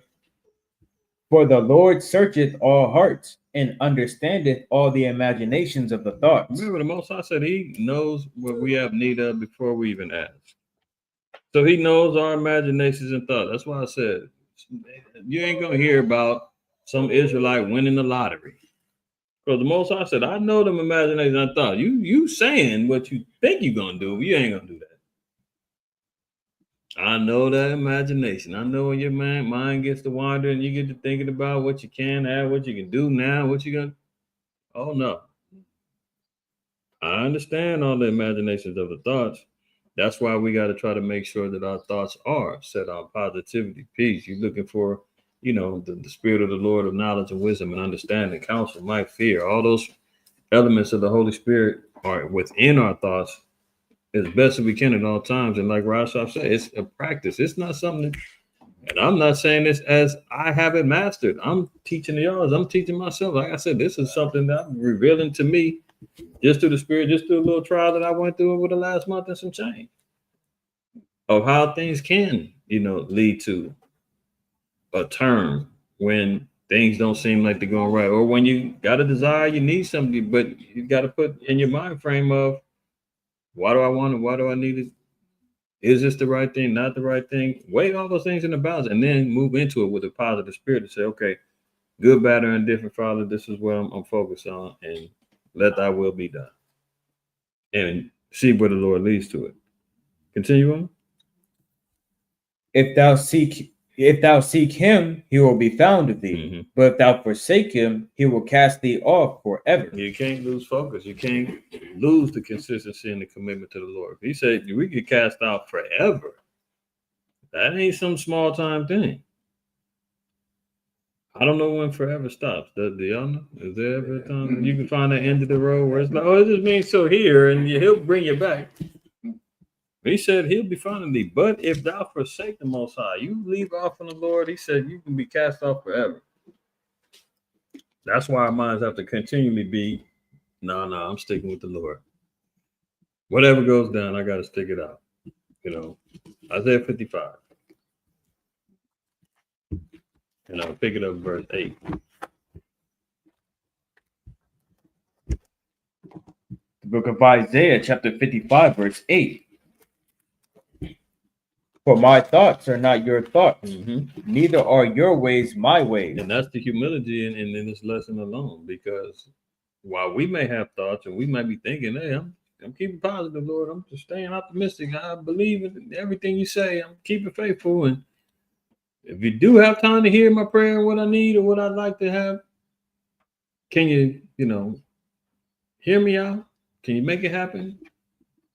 And sometimes if it is of the Most High, because you got to consider everything. Like I said, you got to consider everything as it affects everybody around you too. Because if you're thinking about others, you're thinking about how it may affect or how it may help. The Most High may take that in consideration. But remember, he says his thoughts are not our thoughts. So we might be thinking it's something that we need to want. He said, I know your imagination. You think you need that. You don't need that right now. Don't ask me why. You'll understand later why that didn't come to pass. But that doesn't mean you don't start communicating. That don't mean that you cut off on the connection and the manifestation of thoughts that you're trying to do. No, you still got to continue on. Read on. For as the heavens are higher than the earth, so are my ways higher than your ways, and my thoughts than your thoughts. Go ahead. For as the rain cometh down, and the snow from heaven, and returneth not thither, but watereth the earth, and making it bring forth and bud, that it may give seed to the sower and bread to the eater, so shall my word that goeth forth out of my mouth. It shall not return unto me void, Right. but it shall accomplish that which I please, and it shall prosper in the thing whereto I sent it. So the Lord said anything he puts out there is not going to return void. It's going to always do what it's supposed to do, and it's going to accomplish according to his pleasure, and it's going to prosper in the thing whitherto I sent it. So when the Lord says he don't say or do anything and manifest it in the spirit of vanity, it won't return void, it's going to prosper. Remember now, if we're created in his image, don't we have the ability to do the same things? We should. We should, if we faithfully believe it. If he tells us in Psalms 82:6, I have said ye are gods. Do we believe that? Do we really think that we have the ability to be powers and magistrates and leaders and judges of the earth and, step above the rest? Or do we want to kind of be medial and be down there with the rest of the folks? And that's not having an elitist mind state. That's not having a stuck-up mind state. That's embracing who the Most High created us to be, that we want all of our people to be on that level. We should desire for ourselves. Now, the Lord said that you speak things out. He said they don't come back void. They're going to accomplish to what he pleases, even if you speak it out. It's not going to come back void, even if the Most High say no. Because it's about what he's prepared to give, what he wants the pleasure of his ways to be done. Read verse 12. Verse 12. For ye shall go out with joy and be led forth with peace. The mountains and the hills shall break forth before you into singing, and all the trees of the field shall clap their hands. Right, and everything comes into unison. We even speak about what's that scripture in Hebrews about even the earth is waiting for Israel. Basically kind of paraphrasing, the earth is waiting. That's in Rome. Was it Romans? Romans what, 8 or 10? 8. Come on, 8, 19. I think so. Let me see. 19. Oh, 22, the whole creation. Oh, yeah. Mm-hmm. Let's read that real quick. Romans 8:22. Exactly. See that? Now it says, for ye shall go out with joy and be led forth with peace. The mountains and the hills shall break forth before you into singing, and all the trees of the field shall clap their hands. When Israel gets their act together, and we move into this mind frame to where the Lord's accomplishing what he pleases according to his promises, it says, man, even the environment around us is going to rejoice. Trees clapping their hands, mountains going to be singing. Right. You know what I'm saying? They're going to be like, finally, our rightful owners is back. We're going to get treated right. Read that. Romans 8:22. The book of Romans, chapter 8, verse 22. For we know that the whole creation groaneth and travaileth in pain together until now. All creation is travailing and in pain until now. Until when? The children of Israel get their act together. It's all about being saved, all about the forms of salvation. Even the earth is waiting to have salvation. Earth hasn't had a Sabbath in who knows how long. Constant plundering and pillaging and building upon, and the minerals ain't even coming from the earth like they used to anymore. The crops is all getting jacked up. Why the white man got to make the GMO spliced up seeds and everything. I mean, it's all bad. He's polluting the air, the environment. The animals is upset. They trying to break into. I've seen bears breaking into everything from homes to 7-Elevens trying to find something to eat. Yeah, you seen that one on the ring? They ringing doorbells, they opening up car doors. You know what I'm saying? Like they come on now, I'm get sick. I seen videos of bears taking swims in pools because they can't take the environment they in. Insects, they going wild all over the place. Everything, all the creation is sitting back saying, come on. Yeah, exactly. That's not the new covenant. When he said he's going to write those things in our hearts and in our minds. Right. He's still doing that gathering of 1/3. So when that's solidified. That's it, man. Everything gets set back in order. Because what? 2 Ezra 7, the Most High said he created the earth for our sakes. We're supposed to be in the rightful leadership of taking care of this world. You put it in the wrong hands, you see what happens.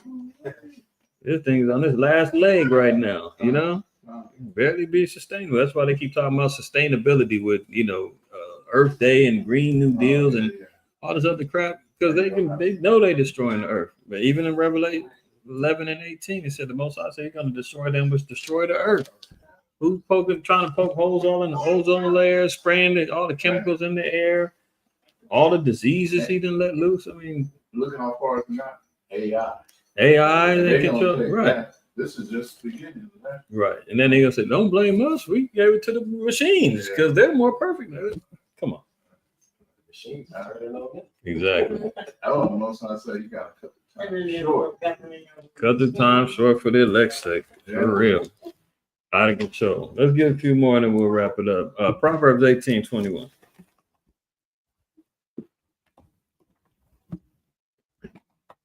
They showed that in that movie, Space Odyssey, 2000. Oh, well, Hal and yeah. Oh, the computer turned against it. Yeah, that was an old school movie. That was from. But I do remember some of that. I can't remember. 70s or something. Space I think so. Space Odyssey. Yeah. Computer turn on. Yeah, there's another thing called war. I think it's called war games or something. That the computers were doing war game simulations, and he ended up. The computers ended up starting World War III because it was launching rockets at Russia, and they were fighting back, and they was realizing the computer was tripping. All this stuff is unbelievable, right? So let's look at just a couple more things about speaking life and speaking positivity too. It's important things and principles that we got to see. Go ahead and read it. Book of Proverbs, chapter 19, verse 21. There are many devices in a man's heart. Nevertheless, 18:21. also like it, 18, verse 21. Uh-huh. Death and life are in the power of the tongue, and they that love it shall eat the fruit thereof. You see that? So the Lord said, whatever your appetite is, death or life, you're going to eat it. So if you want to, that's why it's important about, the consumption, whether it's music or, things that we do. All those things come with consequences or rewards, right? Our conversations, things that we into. You still get a lot of jakes, man. Resorting back to the old man, even in their conversations. I know I throw out the N word a few times here and there, just on some shock value type of thing, and it's in the scriptures. I'm not going to sit back and say, because that's always a justification. Niggas in the scriptures, but at the same time, it's like, but are you acting like a nigga? They're calling it black fatigue now, where they tired of the ratchet, behavior of brothers and sisters, and we've classified that as either you acting like a man or you acting like a nigga. So we know there's a difference, but at the same time, I mean, come on. Death is in the power of the tongue, and so is life. And it says, and they that love it shall eat the fruit thereof. So our speech and our thoughts should be spoken life and not death. Stay in Proverbs. Go to chapter 10, 19 and 21. The book of Proverbs, chapter 10, verse 19. In the multitude of words there wanteth not sin, but he that refraineth his lips is wise. See that? So it's always still picking and choosing opportunities of speech as well. Every day ain't got to always speak. That's a problem too. And I guess the gift and the curse of the internet is giving everybody access to have a voice, say what they want, do what they want. You see people willing to do anything to go viral. They're saying anything. They're making up lies. They doing fake schemes and scandals and all kind of stuff just to try to get paid off the internet, for views. And the Lord was like, look, in the multitude of words there wanteth not sin, but he that refraineth his lips is wise. Right? Continue on. The tongue of the just is as choice silver. The heart of the wicked is little worth. See, the tongue of the just is as choice silver. Is valuable when it's spoken in justice and righteousness and in truth. When it's not taken in them same principles, it can be looked at as in vain. So when it doesn't have value behind it, you might want to leave it alone. Make sure that we're speaking things that have value, that can help us, right? Continue on. Verse 21. The lips of the righteous feed many, but fools die for want of wisdom. See, the lips of the righteous can feed many. So even our ability to speak life and do those things, it allows us to help others as well. How much are we practicing and utilizing our voices to help others? A lot of times we're using it to tear each other down and act the fool and speak definite. Lord was like, that's how we got to watch what we say too, because it can either help or harm, right? Verse 22. Verse 22. The blessing of the Lord, it maketh rich, and he added no I'm sorrow. sorry, with I it. didn't need 22. 21 was enough. Jump over to Proverbs 13 and get some wisdom out of it. 13, let's read verse 2 and 3. The book of Proverbs, chapter 13, verse 2. A man shall eat good by the fruit of his mouth, but the soul of the transgressor shall eat violence. Right. So as we're speaking things, as in life, your prayers, and manifestations of thoughts, the Lord said, now, he that keepeth his mouth, verse 2. A man shall eat good by the fruit of his mouth. So what you say can produce those fruits. That's what's actually going to help sustain and bring in right things for us. All depends on what we're saying. What are we investing in? Do we have the tongues of silver that can bring value, or is it tongues of rust? That's what we got to pay attention to. Now, I'm gonna read this in let me see, a different translation, a little more simpler. How about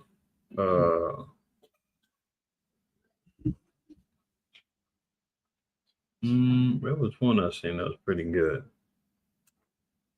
Let's look at.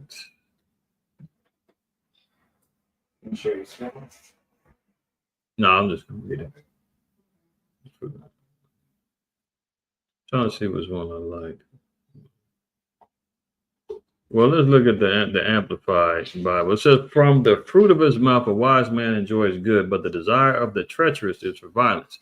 So, it all depends on what's being put out there. The American, here goes one too.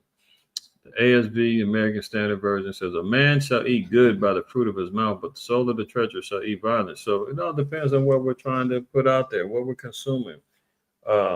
If you're speaking good things, you're going to reap the fruits of good things. The Most High say you reap what you sow. So what we put out there is what we're going to get back. Right? That's the moral of the story. Go ahead and finish that and read verse 3. Verse 3. He that keepeth his mouth keepeth his life, but he that openeth wide his lips shall have destruction. Right. So there's a lot of loose lips, man, that goes on, especially in Israel. The Lord said that you got to watch what you say and be monitoring of your mouth as well. He that keepeth his mouth keepeth his life, because remember, power of life and death is in the tongue. We go out there and be saying stuff and you end up regretting it later. You got to take it back. I shouldn't have said that. I was tripping. I was caught in my feelings. It's too late now. You can repent for it, but the Most High said, well, you should have regulated that beforehand. We'd be so quick to just jump up. They said, well, I got to say, look, turn on the camera. I have something to say. You ain't got nothing to say. Everybody ain't trying to hear what you got to say. Take it to the Lord. But because of the attraction and the attention that comes with these cameras and phones and everything else, we get so caught up in the seduction of wanting to be seen and wanting to be heard and need that attention. We need our ego stroked a little bit. The Lord was like, look, you better watch it, because guess what? If you keep your mouth, you can keep your life. Otherwise, you can run out there. He said, but he that openeth his wide his lips, he blabbing everybody business. I'm saying that, it's so much gossip and foolishness that goes on, especially not even in Israel, but not even in Israel. I'm just talking about in the world. Like, everything is blog based, gossip based, all these podcasts and that talking about everybody business, everybody. This has become the new norm with wide open mouths. Everybody want to just talk destruction. Nobody want to hear about the good thing. Everybody, listen, you know how it goes. Even in Israel, if there's some controversy, brother's gonna have thousands and thousands of pound views with some folly going on. Let a brother teach about the knowledge of salvation and some good principles. Oh, ain't nobody watching that. If it ain't controversial, it ain't crazy, it ain't trying to hear. The crash is way better than somebody who's safe driving with the seatbelt on and everything else. You know, you want to see somebody fighting. You want to see. We love it. You know. Yeah, controversy sells, and it for sure does. But the Lord said we gotta be careful with that. You keep your mouth, you keep your life. But if you open up your mouth wide for lips, you're gonna get destroyed. It's beyond the mind. Proverbs 4:23. Before the lips and the mouth and everything, if you don't keep your head. Proverbs 4:23. Go ahead and read that. Book of Proverbs, chapter 4, verse 23. Keep thy heart with all diligence, for without it are the issues of life. Read it again. Keep thy heart with all diligence, for out of it There are you the go. issues of life. Out of it, not without. Out of it are the issues of life. That's right. All life comes from you. As a man thinks, right? As a man thing. There you go. There you go. Couple more and then we're gonna close out. Proverbs 19. Let's read 12 to 14. Let's read these books of wisdom. Let's go ahead and get 19. What I say? 12 to 14. 12 to 14. Hold on. I don't think that was the one. Maybe it's not. If not, if it ain't 9, 12, 14, then we're gonna skip it. Yeah, no, skip that one. I might have marked that one down. Go to Matthew 12. Matthew 12, 37.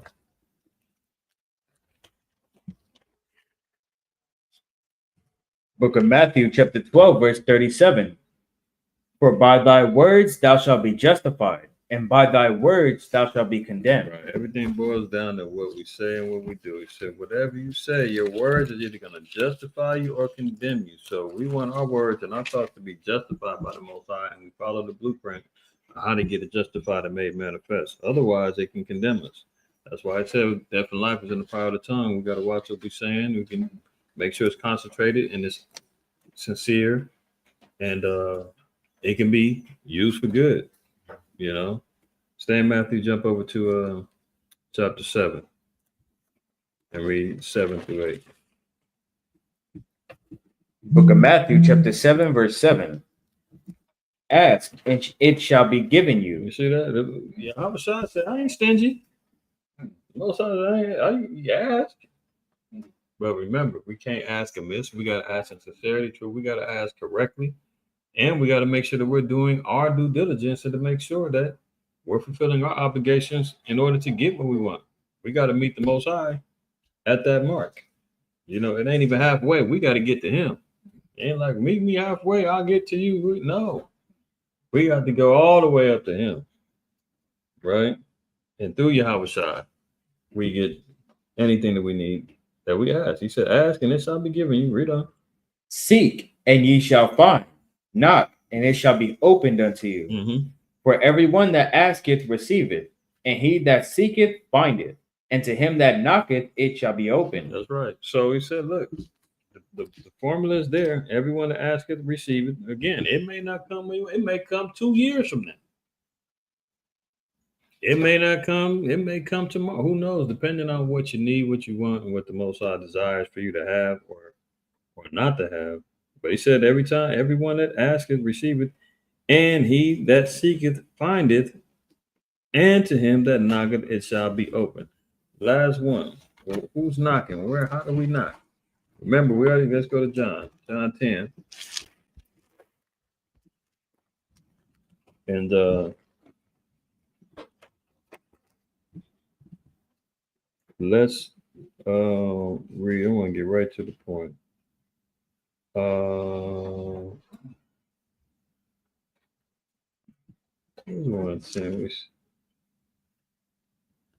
Let's go right to we'll start at 1 and we'll drop down. The book of John, chapter 10, verse 1. Mm-hmm. Verily, verily, I say unto you, he that entereth not by the door into the sheepfold, but climbeth up some other way, The same is a thief and a robber. Right. So remember, he just said, if you come and you ask, you got to go through that door. But whose door? Jump over to verse 9. Verse 9. I am the door. By me, if any man enter in, he shall be saved, and shall go in and out and find pasture. So we got to make sure that everything we're asking, we're communicating, is going through Christ. Remember, he's the mediator. He's the middleman. He's the one that carries faithful prayers, thoughts to the Most High.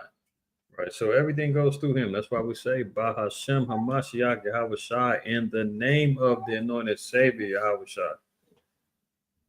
We pray, we ask, and that's how we get these things accomplished. So prayerfully, everybody got some edification on that. I want to give all praise to the Most High.